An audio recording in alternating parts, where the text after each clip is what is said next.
नंदगांव छोटा सा गांव था, सरसों और गेहूं के खेतों के बीच बसा हुआ। धूल भरी सड़कें और भी छोटे घरों तक जाती थीं। हर घर की अपनी कहानी। ऐसे ही एक घर में रहती थी रानी, सुबह के तारे जैसी चमकदार लड़की। रानी अलग थी। वो अपने गांव से प्यार करती थी, लेकिन उसका दिल कुछ और चाहता था। वो अपना दिन किताबों में खोई रहती। किताबों के पन्ने उसे दूर देशों और रोमांचक सफर पर ले जाते। वो डॉक्टर बनने का सपना देखती, बीमारों का इलाज करने और जरूरतमंदों के लिए आशा की किरण बनने का। वो अपने सपनों को तारों से कहती, उनके साथ बातें करती जैसे वो खुले आसमान के नीचे घर जाती।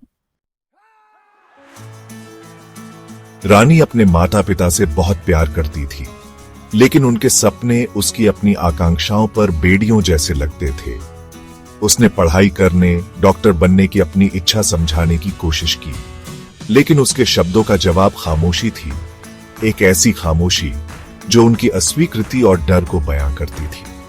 उन्हें अनजान रास्तों, कम चला हुआ रास्ता का डर था। इतना पढ़ने वाली लड़की से कौन शादी करेगा? उसकी माँ कहती। उसकी आवाज में चिंता साफ झलकती। पढ़ाई लड़कों के लिए है रानी, तुम्हारी खुशी एक अच्छे पति और परिवार बनाने में है।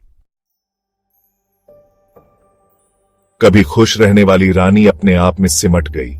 उसकी आंखों की चमक फीकी पड़ गई। उसकी जगह एक गहरी उदासी ने ले ली। वो अब भी पढ़ती थी, लेकिन कहानियां अब खुशी नहीं देती थीं, बस अपनी बेबसी की याद दिलाती थीं। उसके माता पिता ने अपनी बेटी में बदलाव देखा।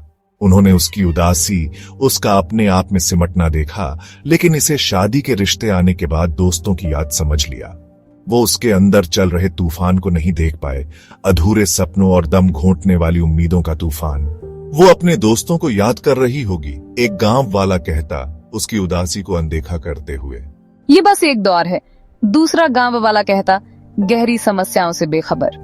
रानी खुद को पिंजरे में बंद पंछी की तरह महसूस करती थी। उसके पंख कटे हुए, उसकी आत्मा टूटी हुई। उसके घर की दीवारें जेल की दीवारों जैसी लगती थीं, उस पर बंद होती जा रही थीं, उसे अपनी खामोशी और अनकही उम्मीदों से दबा रही थीं। एक सुबह गांव एक भयानक खामोशी से जागा। रानी, उनका चमकता सितारा, चला गया था। उसने अपने दर्द का बोझ न सह पाने के कारण अपनी रोशनी बुझा ली थी। गांव शोक में डूब गया। उनके आंसू दुख और पछतावे का मिश्रण थे। रानी की कहानी अनोखी नहीं है।